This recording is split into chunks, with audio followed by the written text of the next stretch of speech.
오늘 함께 나누실 하나님의 말씀은 디도서 3장 1절 말씀부터 7절 말씀입니다. 디도서 3장 1절 말씀부터 7절 말씀까지 우리 함께 일어나셔서 한 절 한 절 교독하도록 하겠습니다. 디도서 3장 1절 말씀부터 7절 말씀입니다. 너는 그들로 하여금 통치자들과 권세 잡은 자들에게 복종하며 순종하며 모든 선한 일 행하기를 준비하게 하며 아무도 비방하지 말며 다투지 말며 관용하며 근사의 온유함을 모든 사람에게 나타낼 것을 기억하게 하라. 우리도 전에는 어리석은 자요 순종하지 아니한 자요 속은 자요 여러 가지 정욕과 행락의 종노릇한 자요 악독과 투기를 일삼은 자요 가증스러운 자요 피차 미워한 자였으나 우리 구주 하나님의 자비와 사람 사랑하심이 나타날 때에 우리를 구원하시되 우리가 행한 바 의로운 행위로 말미암지 아니하고 오직 그의 긍휼하심을 따라 중생의 씻음과 성령의 새롭게 하심으로 하셨나니 우리 구주 예수 그리스도로 말미암아 우리에게 그 성령을 풍성히 부어주사 함께 공동하겠습니다. 우리로 그의 은혜를 힘입어 의롭다 하심을 얻어 영생의 소망을 따라 상속자가 되게 하려 하심이라. 아멘. 잠시 기도하겠습니다. 살아계신 하나님 아버지, 하나님의 말씀을 나누고자 합니다. 오늘 말씀을 통하여서 하나님의 자녀들로서 그리스도인으로서 우리가 살아가는 이 사회 속에서 어떻게 살아가야 할지 깨닫게 하여 주시고 순종하며 살아가는 믿음의 자녀들 되게 하여 주시옵소서. 예수님의 이름으로 기도합니다. 아멘. 우리는 계속해서 디도서 말씀으로 은혜를 함께 나누고 있습니다. 디도서 1장에서는 우리는 믿음의 계승자가 되어야 한다고 말씀을 나눴습니다. 믿음의 계승자는 믿음과 지식과 영생의 소망을 간직해야 한다고 말씀을 나누었습니다. 디도서 2장에서는 우리가 교회 생활 그리고 가정 생활을 어떻게 해야 할 것인지에 대해서 말씀을 나눴습니다. 사도 바울은 디도에게 보내는 이 편지를 통해서 연륜에 맞는 신앙 생활을 권면을 합니다. 늙은 남자, 늙은 여자, 젊은 여자, 젊은 남자, 그리고 종들에게 주시는 말씀으로 구분하면서 연륜에 맞는 덕목들을 실천해야 합니다. 그렇게 살아갈 때 우리는 하나님의 친백성입니다 라고 가르쳐 주었습니다. 오늘부터는 디도서 3장 말씀으로 함께 은혜를 나눕니다. 우리 그리스도인들이 사회생활을 어떻게 해야 하는지에 대한 말씀입니다. 오래전에 제가 직장 생활을 할 때의 이야기입니다. 직장 상사 한 분이 저에게 오셔서 느닷없이 이런 말을 했습니다. 성룡아, 나는 잡사다. 여러분, 이 잡사라는 말이 무슨 말인지 아세요? 집사에 점 하나 찍어서 잡사랍니다. 그래서 제가 굉장히 충격을 먹었던 이야기입니다. 그러면서 이런 이야기를 합니다. 나는 술도 마시고 나는 세컨도 있다. 이런 이야기를 합니다. 부인이 있는데 또 다른 사람이 있다는 겁니다. 갑자기 저를 찾아와서 왜 이야기를 했었는지 그 이유는 알 수 없었습니다. 아마도 제가 야간으로 신학교를 다니는 모습을 보면서 그 사실을 알게 되면서 그동안 저에게 보여주었던 자신의 모습에 있어서 부끄러움이 있고 또 회의감이 생겼는지 저에게 이런 이야기를 했었던 것 같습니다.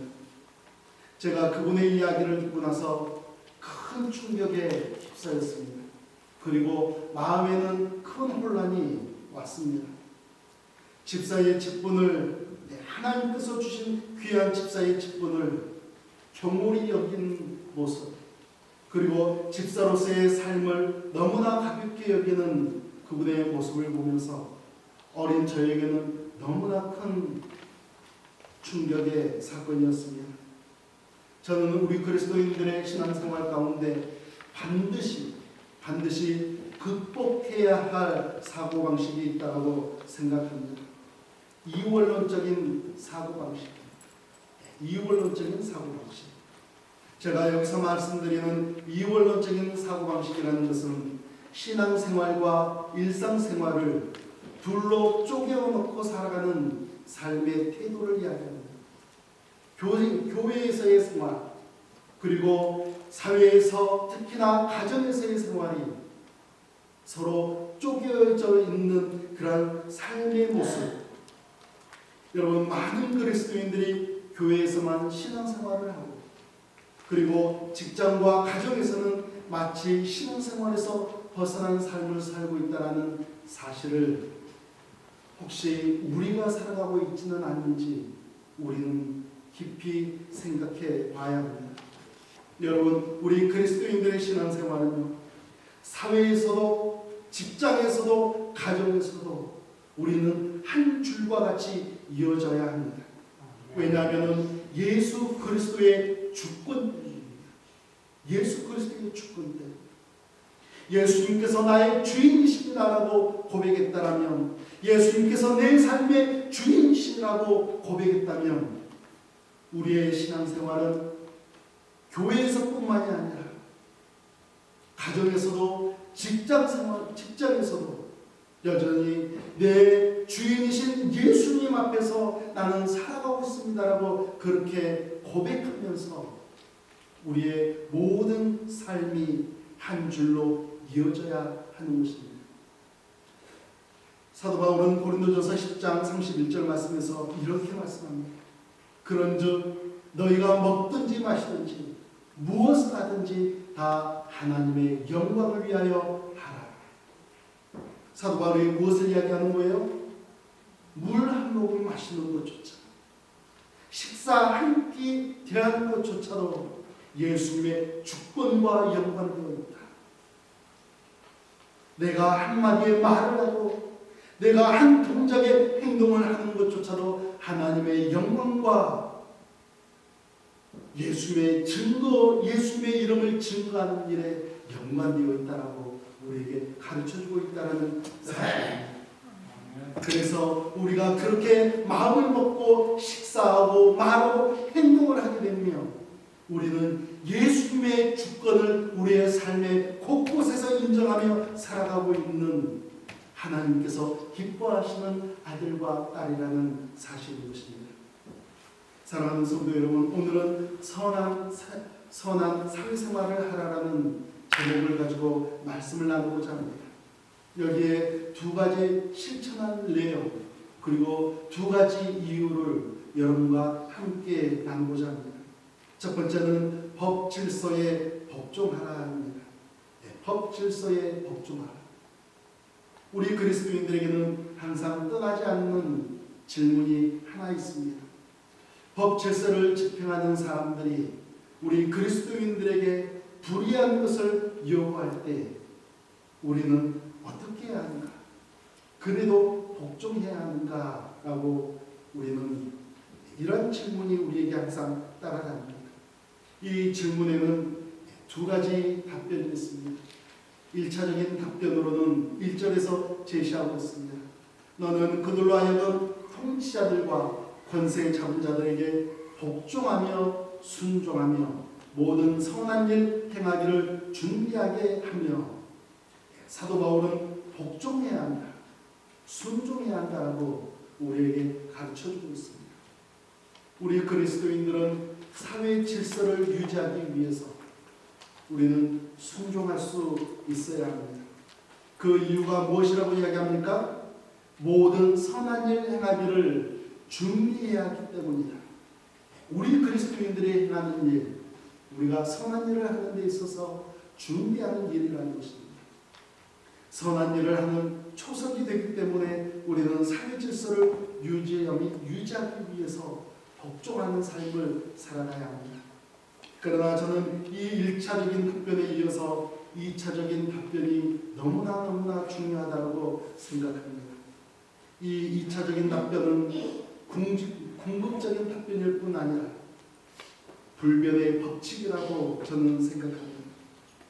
우리가 어떤 사람에 대한 복종이 하나님 앞에서는 불복종이 될 때 우리는 더 높은 권위를 따라야 합니다. 즉 우리 그리스도인들의 궁극적인 권위이신 하나님의 말씀에 복종하는 것이 더 옳은 것이죠. 우리가 일제시대를 보냈었습니다. 우리 조상들은 일제시대를 보냈었습니다. 그러면서 신사참배를 했었습니다. 당연히 그 당시에 통치자들에게 복종하는 것이 당연했겠지만 신사를 참배하는 것은 하나님 앞에서 바람직하지 못했기 때문에 수많은 그리스도인들이 자신의 생명을 버리면서까지도 그들 앞에 불복종을 했었습니다. 오히려 하나님의 말씀에 순종하며 복종했던 것이죠. 또한 사도행전 5장 말씀을 보게 되면은 사도들이 복음을 전하다가 체포를 당하고 전도를 못하도록 하는 그러한 명령을 받게 됩니다. 그때 베드로와 사도들은 이렇게 대답합니다. 우리 함께 읽어보겠습니다. 베드로와 사도들이 대답하여 이르되 사람보다 하나님께 순종하는 것이 맞다느니라. 여러분, 사도들에게 있어서 예수 그리스도의 부활하심을 증거하는 것, 예수님께서 하나님의 아들이라는 사실을 증거하는 것은 누구와도 타협할 수 없는 지상 명령이었습니다. 사도들은 관리들이 감옥에 가둘 때, 그리고 그들을 향해서 채찍을 휘두를 때에는 그들은 거부하지 않았습니다. 그들은 그들 앞에서, 그 관리들 앞에서 오히려 순종하며 등을 내어주며 온몸을 던지며 그들은 채찍질을 당했습니다. 저항하지 않았습니다. 그러나 그 이후에는 그들이 감옥에서 나와서 무엇을 했습니까? 사도행전 5장 42절 말씀을 보면은 그들이 날마다 성전에 있든지 집에 있든지 예수는 그리스도라고 가르치기와 전도하기를 그치지 아니하니라.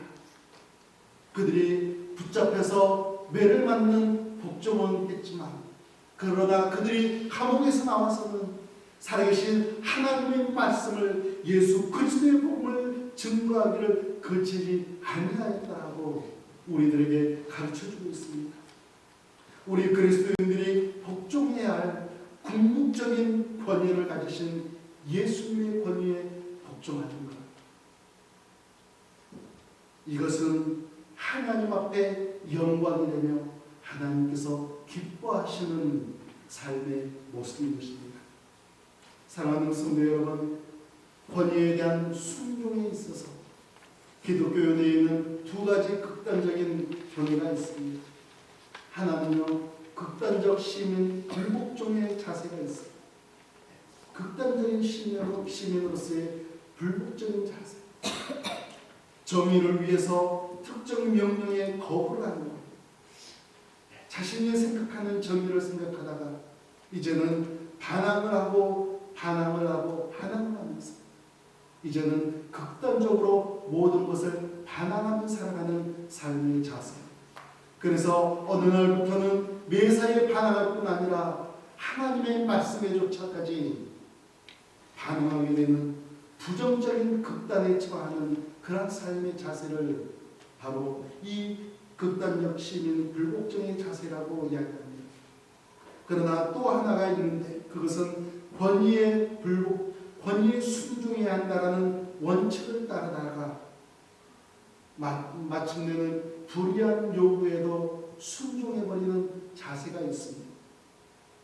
예를 들면 직장 생활하는 그리스도인들 가운데 술자리를 이야기할 수 있어요. 저도 직장 생활을 10년을 했었으니까 그 자리에 가게 되면 직장 상사의 권위로서 술을 먹이는 권위를 부리는 경우가 있어요. 제가 그리스도인인 것을 알면서도 억지로 먹이려고 얼굴을 붉히면서까지 먹이려고 하는 그런 술 문화가 한국에 있었습니다. 요즘엔 잘 모르겠습니다. 떠나온 지 오래됐기 때문에. 그런데 그 자리에서 그것이 옳지 않다라고 한다면, 그리스도인으로서 옳지 않다라고 한다면 아니요라고 대답할 수 있어야 한다는 사실입니다. 그들 앞에서 또 다른 피해를 가지게 될지라도 저도 많은 피해를 누렸습니다. 열심히 일을 했지만 고가가 좋지 않아요. 함께 술자리에 갔는데 저는 아무렇게 해도 아무리 강요를 해도 술을 먹지 않는다. 그걸로 낙인이 찍혀가지고 고가가 좋지 않아요. 그러나 하나님께서 저에게 주신 고가는 좋았을 거라고 생각을 합니다. 사랑하는 성도 여러분, 우리가 궁극적인 권위를 가지시는 하나님의 권위를 생각하면서 살아가야 합니다. 그래서 하나님의 권위 앞에서 우리는 거기에 순종하고, 미안하지만 사람의 권위 앞에서는 우리는 아니오라고 이야기할 수 있어야 하는 것이죠. 영적으로 훌륭한 그리스도인들은요, 성경만 많이 알고 또 성경을 많이 외우는 데 있지 않습니다. 그것도 중요하지만 하나님께서 우리 인간 사회에 베푸신 법 질서를 잘 지키고 또한 거기에 복종하며 사느냐, 사회의 질서를 유지하며 살아가느냐, 이것도 너무너무 중요하다는 사실입니다. 두 번째로는 사람들과 평화하라라고 가르쳐주고 있습니다. 바울은 그레네 성도들이 대인 관계 속에서 지켜야 할 4가지 덕목이 있다라고 이야기하고 있습니다. 2절 말씀 우리 함께 읽어보겠습니다. 아무도 비방하지 말며 다투지 말며 관용하며 범사의 온유함을 모든 사람에게 나타낼 것을 기억하게 하라. 아멘. 첫째는 대인 관계에서 피해야 할 것이 2가지가 있다라고 이야기합니다. 사회생활을 하면서, 직장생활을 하면서 2가지는 피해야 합니다. 첫 번째, 이 2가지는요, 비방과 다툼입니다. 여러분, 비방이라는 것이 무엇입니까? 다른 사람에 대해서 험담하는 것, 상대방의 인격과 상대방의 존엄성을 깎아내리는 것, 이것이 비방입니다. 상대방을 부정적으로 말하는 것, 그거 하지 말라는 것입니다. 두 번째는 다툼입니다. 다투지 말라. 상대방과 논쟁에 빠지지 말라. 서로 하나가 되어야 할 마음을 둘로 쪼개고 3개로 쪼개는 그런 어지럽게 하는 마음을 가지지 말라는 것입니다. 둘째로 대인관계에서 반드시 행해야 할 것이 있습니다. 그것은 관용과 온유입니다. 관용과 온유. 여러분, 관용이라는 것은요, 상대방의 죄나 약점에 대해서 내가 용납해 줄 수 있는 마음, 내가 용납해 줄 수 있는 마음. 그래서 우리 그리스도인들은 관용의 삶을 살아가야 합니다. 마음을 너그럽게 하면서 살아야 합니다.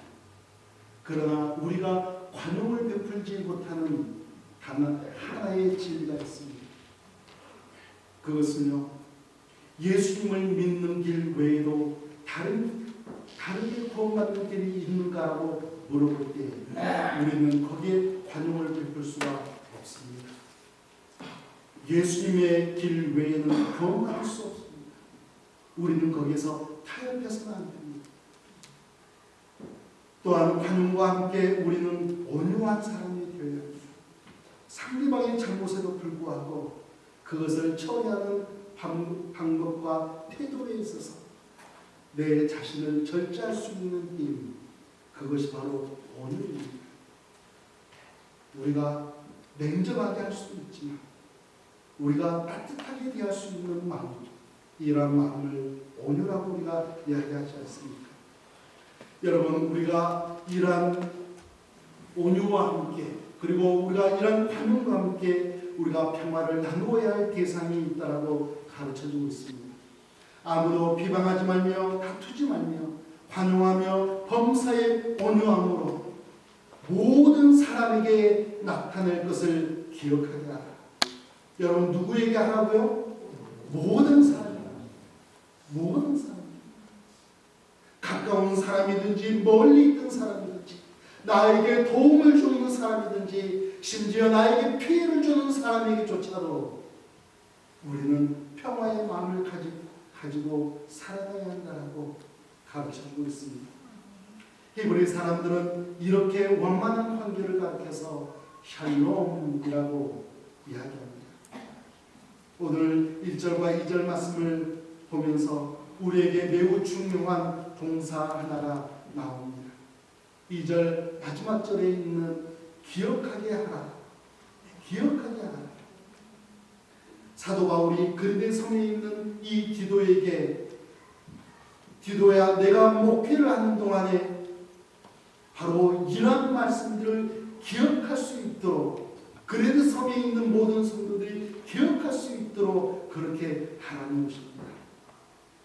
우리 그리스도인들, 여러분과 제가 사회생활을 하면서 대인관계를 가지면서 항상 기억해야 하는 말씀이 바로 오늘 말씀이라고 우리에게 가르쳐주고 있습니다. 여러분, 두 가지가 뭐라고요? 첫 번째는 뭐예요?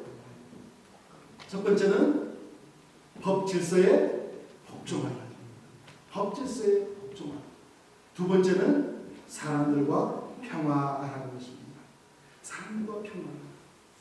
이것이 바로 우리에게 요구하시는 하나님의 말씀입니다. 여러분, 우리가 이런 두 가지 말씀을 지켜야 하는 이유가 있어요. 그 이유가 첫 번째는 하나님의 자비와 사랑 때문입니다. 하나님의 자비와 사랑. 우리는 구원받았기 때문에 우리가 살던 이전의 삶에 도전할 필요가 있습니다. 그리고 새로운 삶을 살아가는 데 있어서 우리는 힘을 얻어야 합니다. 우리 3절 말씀을 함께 읽어보겠습니다. 우리도 전에는 어리석은 자요, 순종하지 아니한 자요, 속은 자요, 여러 가지 정욕과 행락의 종노릇한 자요, 악독과 투기를 일삼는 자요, 가증스러운 자요, 피차 미워한 자였으나. 여러분, 혹시 이 말씀을 읽으면서 내가 예수님을 믿기 이전의 삶의 모습은 저 정도는 아니었는데 하시는 분이 계시지 않을까 생각을 합니다.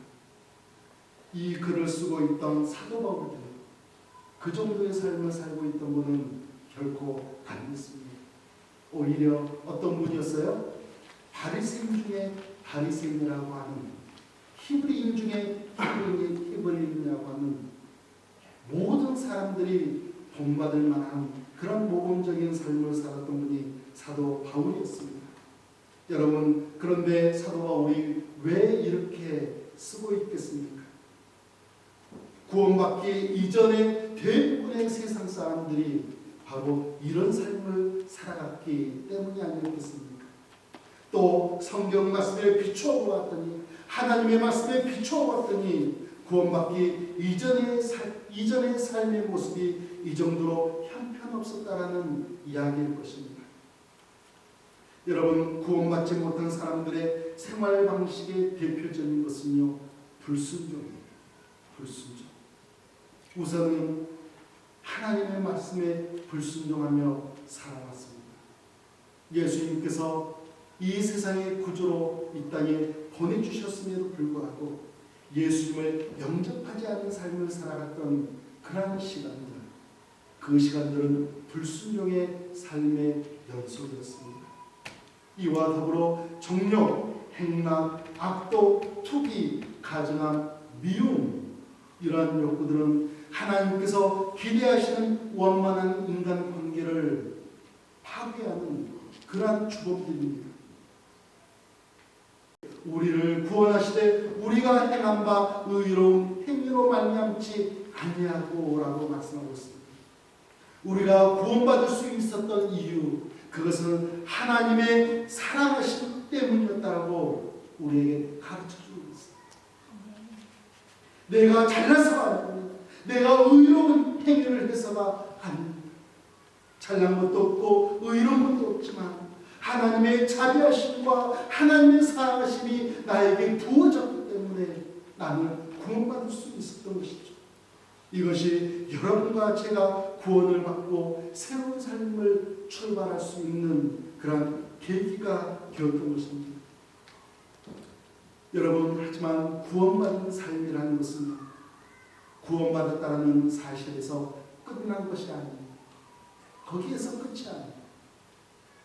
구원받음과 함께 새로운 삶을 출발해야 하는 것이죠. 구원받은 것은 우리가 구원받은 인생을 살아가는 첫 출발선에 서 있는 것과 같습니다. 그래서 구원받음과 함께 그 구원이 완전히 이루어지는 순간까지 하나님의 은혜는 우리를 향해서 계속해서 부어지기 때문에 하나님의 은혜를 사모하면서 우리는 우리의 그 구원의 삶에 완전히 이루어지는 그 순간까지 힘차게 달려가는 것입니다. 5절 하반절 말씀을 보면 오직 그의 긍휼하심을 따라 중생의 씻음과 성령의 새롭게 하심으로 하셨나니라고 말씀하고 있습니다. 여러분, 우리에게 어떤 은혜가 있다라고 말씀하세요? 하나님의 긍휼하심이 있다. 하나님께서 우리의 연약함을 불쌍히 여겨주시는 은혜가 있다라는 사실입니다. 그러면서 우리에게 두 가지를 약속하세요. 하나는 중생의 씻음입니다. 여러분, 중생의 씻음이라는 게 뭐예요? 우리 인간이 새로 태어나기 위한 씻음입니다. 우리가 새로 태어난 사람으로서 씻음을 받았다는 것. 여러분, 우리의 죄를 무엇으로 씻어낼 수 있겠습니까? 우리는 죄인인데 우리가 어떤 의로운 행위를 하더라도 우리는 우리의 죄를 씻어낼 수가 없습니다. 이미 죄인이기 때문에 오직 우리의 구세주이신 예수 그리스도의 대속의 피로만 우리의 죄를 씻어낼 수가 있습니다. 그러나 우리가 기억해야 할 것은요, 이 씻음은 단 한 번뿐인 사건이라는 거예요. 단회적인 사건이라는 거예요. 한 번 씻어주심으로 말미암아서 완전히 깨끗해졌다는 거예요. 두 번 씻을 필요가 없어요.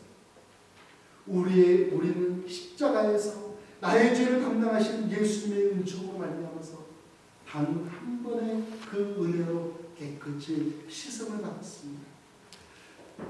우리 그리스도인에게는요, 중생의 씻음으로만 끝나지 않습니다. 성령의 새롭게 하심이 뒤따르고 있다는 사실이에요. 성령 하나님께서 우리를 계속해서 새롭게 해주신다. 10년 전의 모습, 그리고 5년 전의 모습, 그리고 작년의 모습, 그리고 어제의 모습, 그리고 오늘의 모습, 우리는 계속해서 새로워질 수 있다는 사실입니다. 여러분, 오늘의 모습이 내일의 모습과 같을 거라고 생각하지 마시기 바랍니다. 우리는 더욱더 새롭게 변화되어야 합니다. 성령 하나님께서 우리를 계속해서 새롭게 하시는 이 사역, 교리적으로는 이것을 가리켜서 성화라고 이야기합니다. 그래서 성령 하나님께서 우리를 새롭게 하심을 경험할 때마다 우리는 또 회개하고 또 회개하면서 하나님을 향해서 계속해서 우리는 돌아서야 하는 것입니다. 내 개성과 내 가정생활과 내 직장생활과 그리고 내가 만나는 모든 사람들, 그 사람들을 대할 때에도 여전히 우리 안에서는 계속해서 새로운 변화를 경험하는 삶을 지속해야 하는 것이죠. 두 번째로는 성령의 부어주심 때문입니다. 성령의 부어주심. 성령 하나님께서는요, 우리 개인의 경건 생활에도 함께 하시지만, 여러분, 우리들이 사회생활을 할 때에도 우리 하나님께서 함께 하신다는 사실을 기억하시기를 바랍니다. 우리 6절 말씀 너무나 중요한 말씀인데요, 우리 함께 읽어보겠습니다. 우리 구주 예수 그리스도로 말미암아 우리에게 그 성령을 풍성히 부어주사. 다시 한번 읽겠습니다. 마지막은 힘주어서 읽으시오. 다시 한번 읽겠습니다. 우리 구주 예수 그리스도로 말미암아 우리에게 그 성령을 풍성히 부어주사. 아멘. 이번 한 주간 성령 하나님의 그 은혜가 풍성히 임하시기를 주님의 이름으로 축복합니다. 아멘. 여러분, 여기서 풍성히 부어주다라는 것은요, 오순절 성령 강림 사건 때에 이 땅에 성령 하나님께서 임하셨다라는 그 말씀입니다.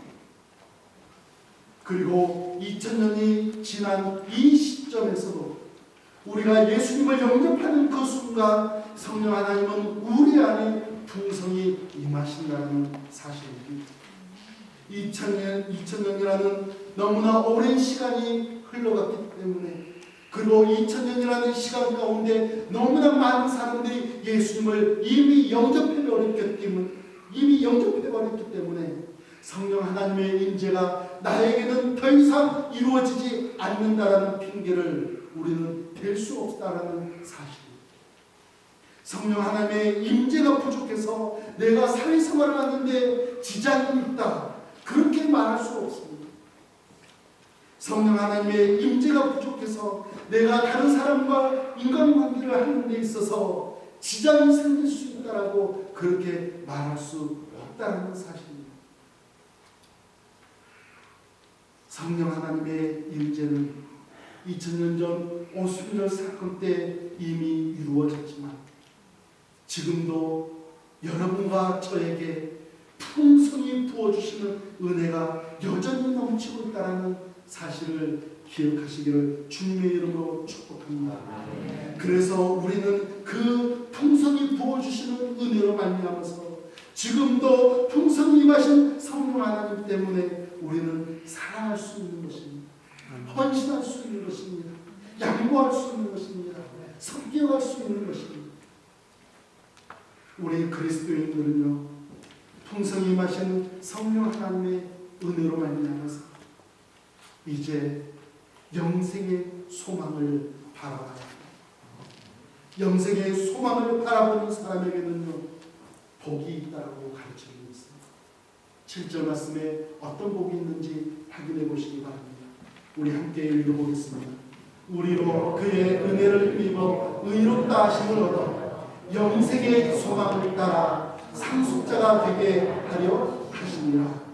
의롭다 하심을 얻었다는 이 말씀은요, 우리가 다 이루었다라고 하는 말씀이 아니에요. 이제 출발하게 되었다라는 말씀입니다. 이런 새로운 출발을 하는 우리들을 향해서 하나님께서는 이제 우리가 어떤 사람이라고 이야기하고 있습니까? 어떤 복을 누렸다라고 이야기합니까? 상속자의 삶을 살아가게 되었다라고 이야기하고 있습니다.